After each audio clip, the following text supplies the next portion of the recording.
Okay, so it's first day at the mechanics, and we're just talking about what's going to be done. I'm going to cut the roof in the middle here, just there, so I can stand up, because obviously I can't stand up at the Kombi. They put in a couch and it turns into a bed, so I've got somewhere to lie down properly off the floor, and underneath the couch will be, you know, storage area, a little sink, a little stove and stuff. I'm gonna cut all the rust out and stuff, and finish off with metal. There's gonna be no epoxy in the car at all. The clutch is gone, so either way, the engine needs to come out. Because so 3 months time, I'll come back and do some progress checks, and obviously they'll check out, send me some photos and some videos. I'm a little bit nervous, I'll be completely honest, because, you know, when I was at Hori's and Maurizio's, their workshop is impeccable. But this is a slightly different setup. But he does restore these cars and send them to Europe, and I have seen his work on his own car. But, so tomorrow the work will start. All the windows will start coming out. All the seals are gone. I mean, there's rust all over the place here. All this stuff's going to come out, and hopefully, what will be. What's up?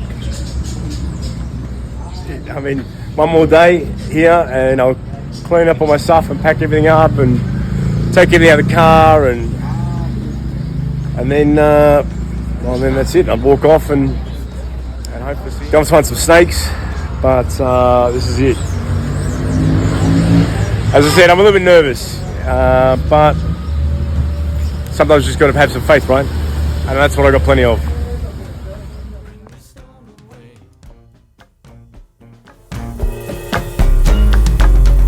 I've been sitting here so many times, so many days.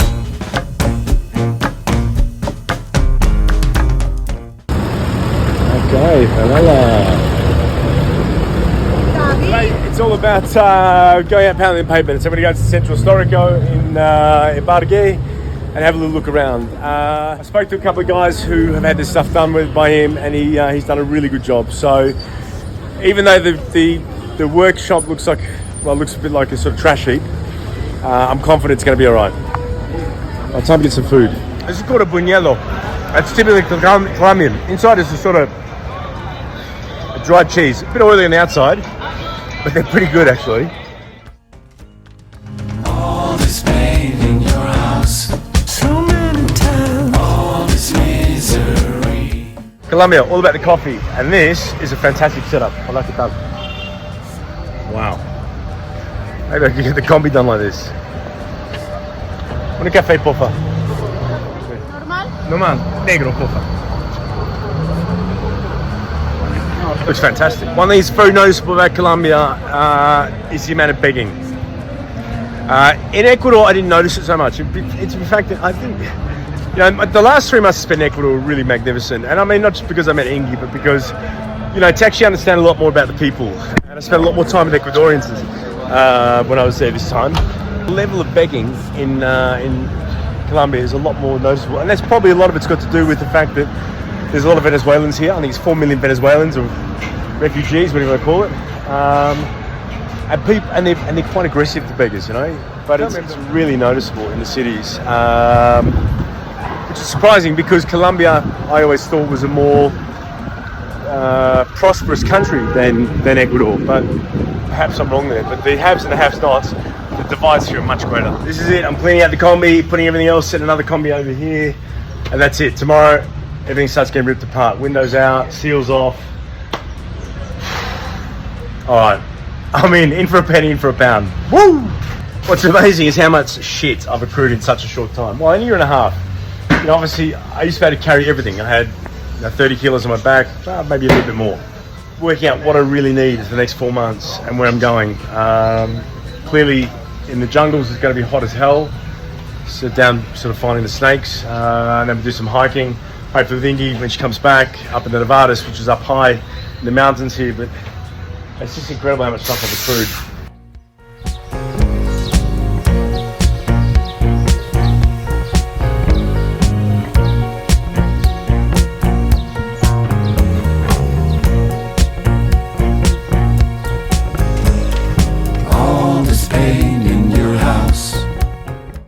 here we go. It's already started. I guess by tomorrow we'll start to see exactly how bad these hills are. But I'm out of here. I'm tired and feeling a bit anxious, so it's time for me to get the hell out of here. At 50 years old, I guess, it's due to have a little bit of oxidol. I mean, I'm 51. I've got a bit of fucking weathering as well. Well, finally got that air conditioning I was after. Oh man. Okay. Well, so far the good news is that there's not as much rust on that particular door as we thought there was. But this is only one door. You break down and bring the storm away.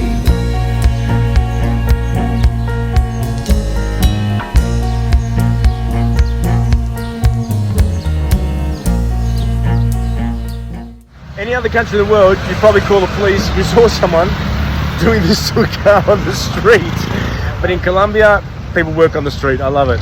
I mean, meanwhile in Colombia, no roba, restaurant. Okay, in the last 2 hours, we got no windows.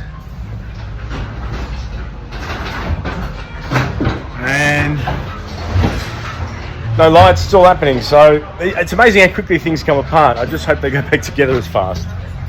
But all the seals are out. Oh, bueno.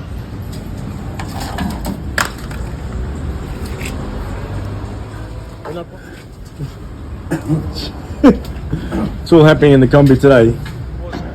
Super nervous before we start doing this work. I'll be completely frank. I mean, you know, I'm in a workshop that looks more like a junkyard, but Christian's managed to disarm this car pretty quickly, and he's done this about 30 times before. He's already sold 20 cars in Europe, so I think it's gonna be right. But I was super nervous, man.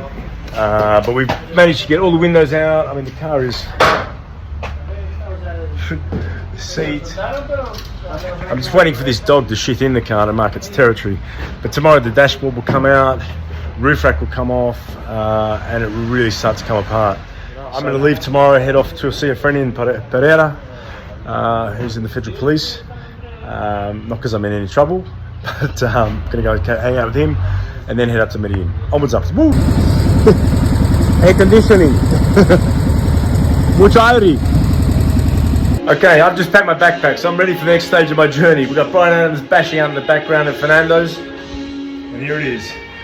Of course, the machete's coming with me because I'm going to head back into the jungle. I'm going to go and find these snakes. So, go to Pereira tomorrow, catch up with Danielle, head over to Medellin, catch up with a mate of mine called Wardy, head up to Bogota, see a friend, get on a plane, and head to Brazil. Go and find these snakes. I've been looking for 3.5 years, so hopefully I have some luck this time, and then who knows? Hopefully see Ingy and go from there. Onwards up. Fernando's made another meal for me. This is it's a typical Colombian dinner. So arepas, eggs, vegetables, some plantanos. 7 o'clock in the morning. This is it. This is the day that my backpack goes on. Oh shit! And that's it. I walk off in the sunset, so to speak. So these guys have been so incredibly kind to me. They're looking after my stuff inside, you know, when I'm away, and they said, anytime you come back, come and stay. I mean, incredibly kind human beings. And you just don't get this where I'm from the mechanic, that's for sure. Okay, this is good.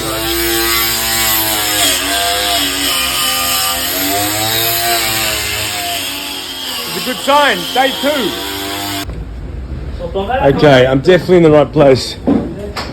All the rust getting cut out. Look at that. This whole section was all rusty here. Fantastic. Rust. I'm definitely in the right place. Despite the fact that the workshop looks a little bit like a junkyard, he's cutting out all the rust, so it's all going to be done properly. Gracias, Christian.